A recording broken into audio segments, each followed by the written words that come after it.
ராஜயோகம் பெறப்போகும் கன்னிராசி அன்பர்களே, உண்மையாகவே அந்த ராஜயோகம் அது நீச்சபங்க ராஜயோகம்னு சொல்லணும். உங்கள் ராசி அதிபதி 7ஆம் இடத்துல சுக்கிரனுடன் சேர்ந்து நீச்சபங்க ராஜயோகம் பெறப்போகுதுங்க.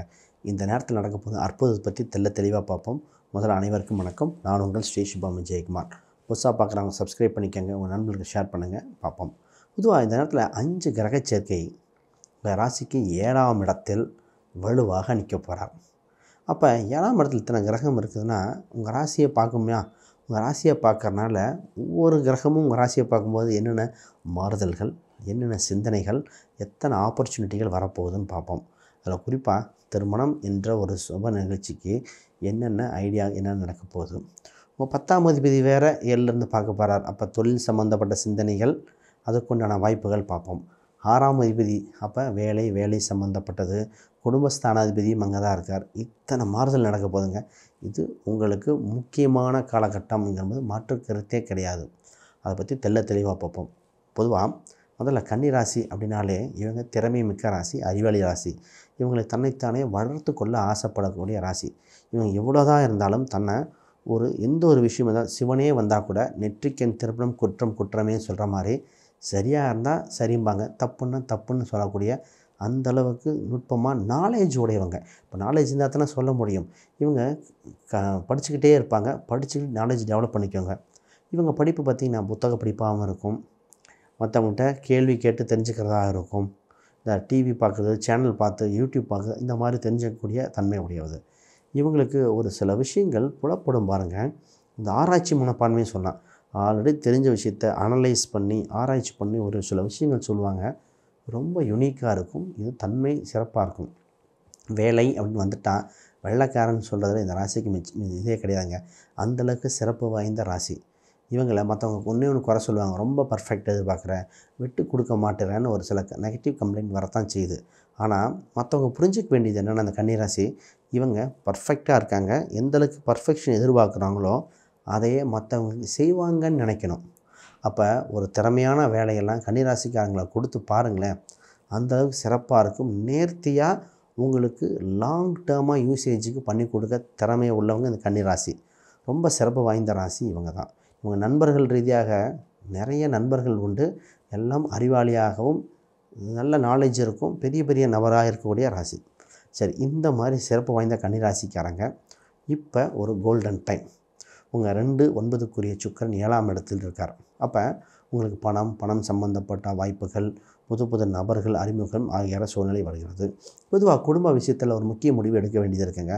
குடும்பத்தில் ஏற்பட்ட சின்ன மனக்கசப்புகள், குடும்பத்தில் ஏற்பட்ட அவமானங்கள், அதற்கு ஒரு தீர்வு காணும் நிலை வந்திருக்கிறது.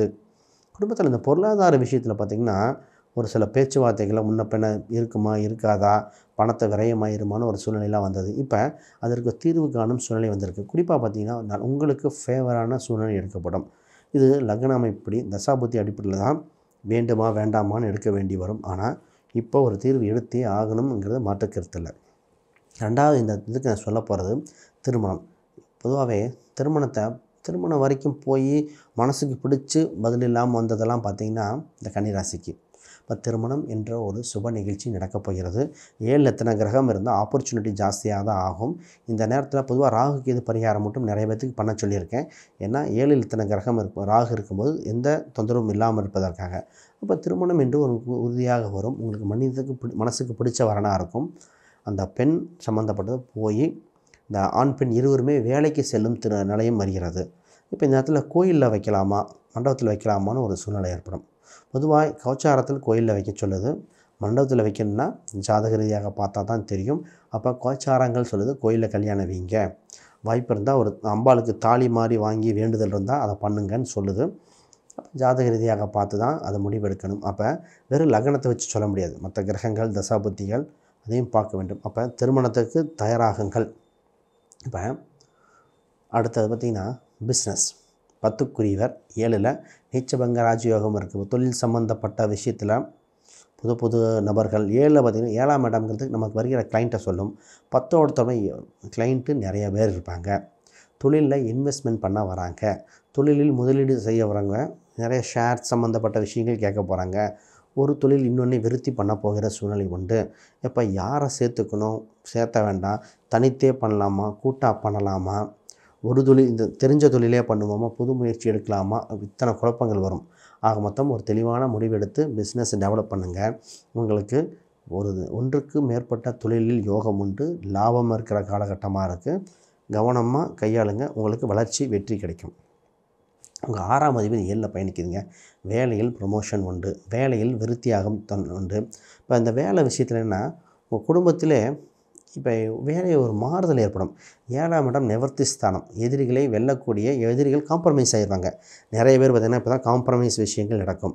இப்போ ரொம்ப நாளாக வேலை செய்கிற இடத்துல தொந்தரவு இருந்தது, சின்ன சின்ன மனஸ்தாபம் இருந்தது, அதெல்லாம் காம்ப்ரமைஸ் ஆக போகுது. இப்போ வேலை என்ற விஷயத்தில் காம்ப்ரமைஸ், சக்ஸஸ் உங்களுக்கு வருது. இப்போ புதுசாக படிக்கிற யோகம் வந்திருக்குங்க. சொல்லுவாங்க, சார் என்ன சார் காலம் போன காலத்தில் படிக்கிறேன். இப்போ குறிப்பாக ஒருத்தர் 45 வயசுன்னு வச்சுக்கோங்களேன். அவர் தொழில் ரீதியாக ஆல்ரெடி நிறையா இருப்பார். இப்போ ஒரு ட்ரைனிங்னு சொல்லுவாங்க, சும்மா ஒரு கோர்ஸ் அட்டன் பண்ணுங்கம்பாங்க.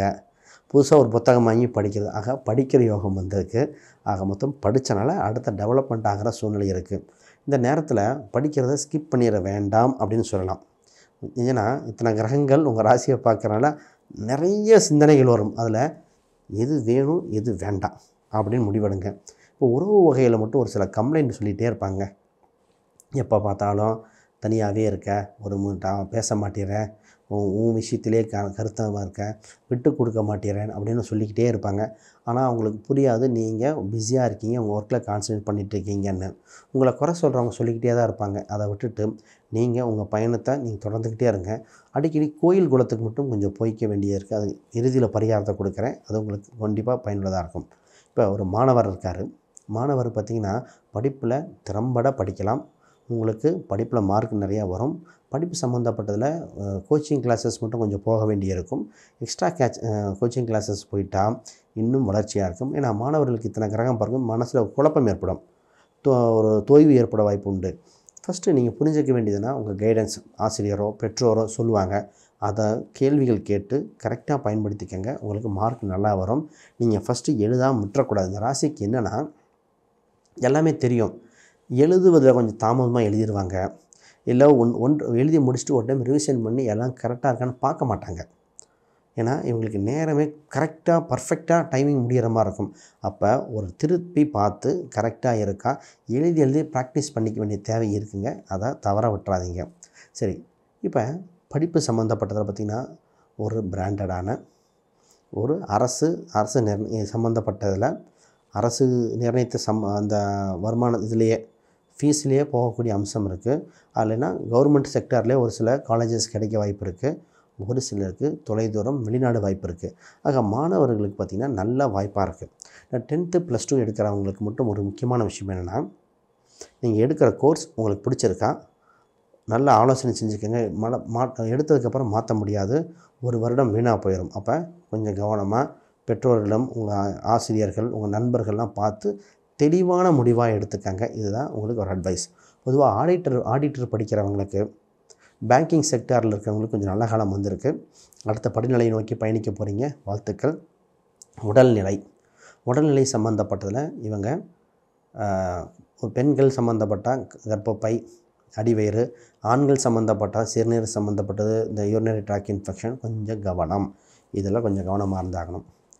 அதுலேயும் குறிப்பாக பார்த்திங்கன்னா தலைவலி, ஒற்றை தலைவலி, தூக்கம் கரெக்டாக இருக்கணும். தூக்கமின்மை அதெல்லாம் கொஞ்சம் வர காலகட்டமாக இருக்குது. வயதானவங்களாக இருக்கும்போது ஃபஸ்ட்டு நல்லா தூங்குங்க. உடம்புல ப்ரெஷர் இதெல்லாம் கொஞ்சம் கவனிச்சிக்கோங்க. ஏன்னா நிறைய நல்ல விஷயங்கள் தான் ஹெல்த் வைஸ் கொஞ்சம் ஃபேவராக இல்லை. ஹெல்த்தில் கவனம் தேவை. ஒரு சிலருக்கு சர்ஜரி போகுமா இல்லையான்னு அதை ஜாதகம் பார்க்கணும். அப்போ கொஞ்சம் கவனமாக உடலை கவனிச்சிக்கங்க. இந்த கன்னிராசிக்காரங்க இந்த நேரத்தில் அசால்ட்டாக இருந்துட வேண்டாம். டக்குன்னு மறந்துடுவீங்க. இது செய்யணும், அடுப்பில் ஏதாவது வச்சுட்டு மறந்துடுறது, வண்டி ஓட்டும் பொழுது அப்போ தான் ஃபோன் வருது அதை வச்சு மறந்துடுறது, சாவியை பூட்டுறதுக்கு மறந்துடுறது. அப்போ இந்த மறதி சம்மந்தப்பட்டதுன்னு ஒரு எக்ஸாம்பிளுக்கு. அப்போ உங்களுக்கு மருந்து மாத்திரை சாப்பிடும்போது கரெக்டாக பார்த்து சாப்பிட்ணும். இந்த கரெக்டான மருந்தா, ஏன்னா இந்த நேரத்தில் கொஞ்சம் உங்கள் கண்ணை மறைக்கும். இந்த ஒரு பாயிண்ட் ரொம்ப முக்கியங்க, கவனம். ரைட், உங்களுக்கு என்ன பண்ணால் நல்லாயிருக்குன்னு தெளிவாக சொல்கிறேன். இப்போ யாருக்கா ஜாதகம், பிரசன்னம், வாஸ்து, நியூமராலஜி பார்க்கணுன்னா தொடர்பு கொள்ளுங்கள். ரைட், இப்போ நீங்கள் ஒரு வழிபாடு செய்ய வேண்டிய கோயில்கள் இருக்குங்க. அது என்ன கோயிலாக இருந்தால் நல்லாயிருக்கும் அப்படின்னா, சிவன் அம்சம் உள்ள கோயில். அதாவது சிவன் தான் மெயின் பிரதான கடவுளாக இருக்கணும். அந்த கோயில்லையே நிறைய விஷயங்கள் இருக்கணும். அது பழமையான கோயிலாக இருக்கணும். நவகிரகங்களாக இருந்தால் நல்லாயிருக்கும். அப்போ ஒரு பழமையான ஒரு சிவன் கோயில், அது புராதனம். ஏன்னா சனினாலே பழமைன்னு அர்த்தம். ஒரு பழமையான ஒரு சிவன் கோயிலுக்கு சென்று வழிபாடு செஞ்சுக்கங்க. அது உங்கள் ஊரில் இருக்கலாம், பக்கத்து ஊரில் இருக்கலாம். இந்த கோயிலுக்கு போயிட்டு வந்தால் தான் ஒரு தீர்வு உண்டு. ஒரு 500 வருடத்துக்கு மேலும் பழமையாக இருந்தால் ரொம்ப பெட்டராக இருக்கும். ஏன்னா 7ஆம் இடத்துல இத்தனை கிரகம் இருக்கும்போது அது வளர்ச்சியை கொடுக்கும். அது நீர்நிலை ஒட்டி வந்துட்டால் இன்னும் நல்லாயிருக்கும். இது ஃபஸ்ட் ஆப்ஷன். 2வது ஆப்ஷன் என்னென்னா, உங்களுக்கு வழிபட வேண்டியது நரசிம்மர் அல்லது துர்க்கை அல்லது வராகி அல்லது பிரித்திங்கரா. ஆக மொத்தம் தெய்வத்தோட அம்சமெல்லாம் வித்தியாசமாக இருக்கா? வராகி, பிரித்திங்கரா, துர்க்கை, இந்த மாதிரி நரசிம்மர், இந்த மாதிரி தெய்வத்தை உங்கள் கையில் பிடிச்சிக்கோங்க. சில மாதத்துக்கு உடல் மனம் இரண்டும் நல்லபடியாக இருக்கும்னு மாற்று கருத்தில். சரி, அனைவருக்கும் வணக்கம், வாழ்த்துக்கள்.